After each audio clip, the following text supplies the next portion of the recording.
घरे बनुथिबा नॉर्मल डाली को गोटे थर मो उपाय बनैकी देखंतु। ए डालीर स्वाद ना एमते स्वादिष्ट लागिबो। आपण केवल डाली रे ही भात खाई नेबे, ना तरकारी ना भजा किछि भी साइड डिश दरकार पड़िबनी। आउ अतिथि मानकु गोटे थर परसंतु, देखिबे समस्त पसंद करिवे।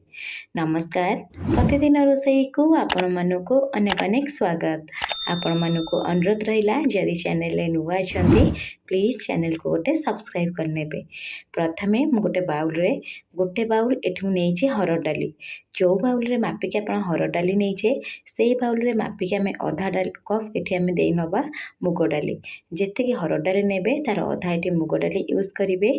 तापरे पानी दबा, पानी देकी आको हमें कौन करिया ना गोटे रु दुई थर भल से धोई आनिबा। तो फेण फेण बाहरी थाए ना, सेति गोटे रु दुई थर भल से धोई नेबे। धोई नहीं सारा पर एबे हमें कौन करिबा गोटे प्रेशर कुकर नबा।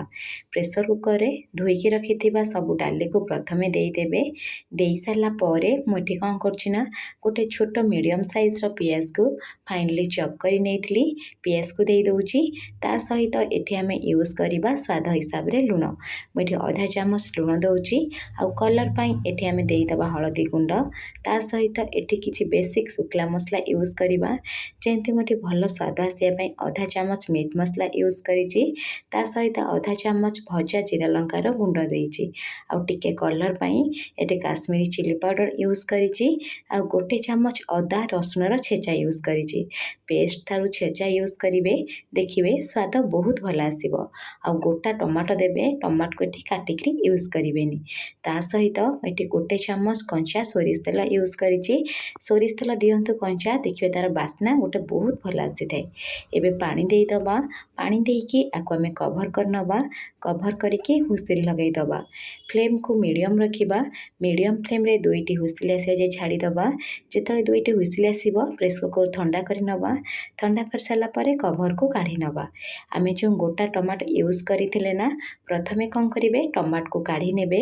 काढी नै साला परे मटे आपन को देखै दउची, देखि पारुथिबे डाली पूरा गोटा गोटा अछि। ता सहित पूरा परफेक्ट एठी हमर डाली सिझिछि।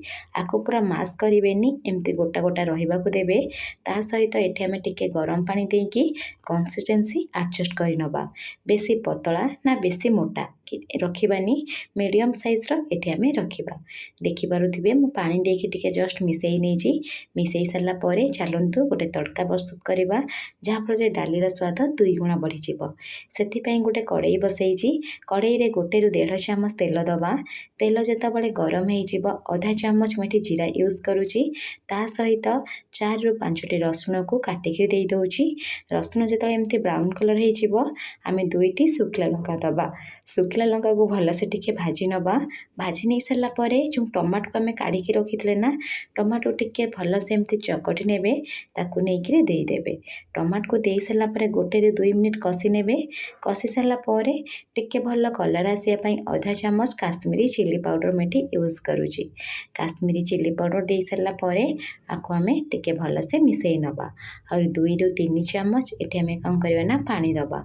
पानी देकी आको भल से टिके मिसेई नेबी। एमती गोटे थर ट्राई करंतु, देखिबे आपण मानको बहुत पसंद आसीबो।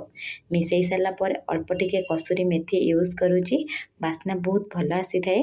कसूरी मेथी देई सरला परे आको हमें भल से टिके मिसेई नबा। मिसेई सरला परे एठी हमें जो सिझेकी डाली रखिथिले ना, सब डाली को एबे देई दबा। डाली को देई सरला परे आको भल से मिसेइबे। जदि आपन को टिके मोटा टाइप रो लागिबो, ताहले अल्प टिके गरम पानी एठी यूज करि परिबे। मिसेई सरला परे आपन देखि पारुथिबे डाली रो कलर पूरा रेस्टोरेंट परि आसीछि, जेमते मसला डाली रो आसीते। ता सहित दुईटी कंचा लंका काटिके देई दउछि।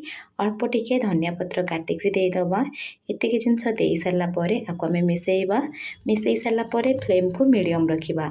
मीडियम फ्लेम रे पाखापाखि 3 मिनिट एई परे आपण कौन करे ना फुटिया पई छाड़ी देबे।